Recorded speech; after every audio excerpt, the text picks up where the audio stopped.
I hope everyone is having an amazing holiday season, and if you celebrated Christmas, Hanukkah, or the recent winter solstice, that it was a special and loving time with family and friends. I spent my time flying drones over New Jersey.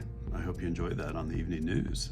I also wanted to wish everyone a healthy, happy, and abundant New Year as well. I feel 2025 will be a wild ride, so I encourage everyone to stay on their game in terms of optimizing their health and finding time for mindfulness. We also need to find time to come together in this extremely divided country. Much of this includes flowing to a place of understanding and tolerance while not bullying one another to one's hard-held positions. Much of this also includes encouraging people to think deeply and critically and to avoid the shallowness of social media.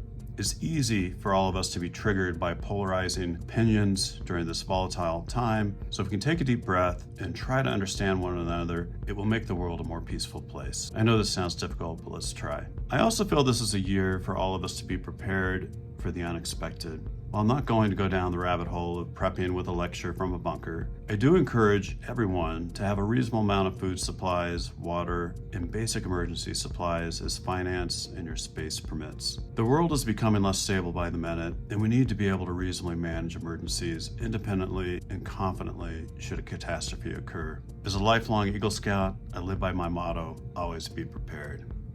In regards to staying healthy this winter, there are a few bugs floating around. COVID levels are declining luckily with low hospitalization rates, but flu, RSV, and pertussis are on the rise. Pertussis, also known as whooping cough, is at an all-time 10-year high due to low vaccination rates. So if you're due and open to this once every 10-year booster, I'd recommend one soon. I'm actually getting mine later today. This is so I can stay in the game for you during this crazy season. This bug is a 1-month severe cough and not one to have in combination with the flu or COVID unless you enjoy being on a ventilator in the hospital. So seriously, give it some thought. The flu vaccine is not a very good match this year, but the RSV vaccine and COVID boosters are worth considering for those over 60 or at higher risk. For example, if you have diabetes or chronic kidney disease. Below, I have some PDFs in the newsletter for you to follow for this cold season. One of them is an algorithm to help you decide whether or not you need to seek help. I definitely encourage people to get the newer test kits that include both the flu and COVID combined, so you can take that off the list of possibilities when it's appropriate. I also have a PDF that details out supportive care for viral upper respiratory tract infections.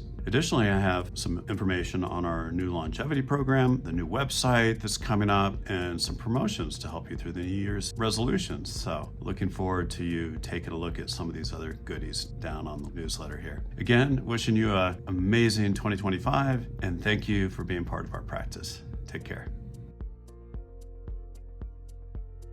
Hi, Dr. Saxena here, Chief Medical Officer at Form Health. Thanks for visiting our channel. Make sure to subscribe to get the latest insights and information on functional and integrative medicine.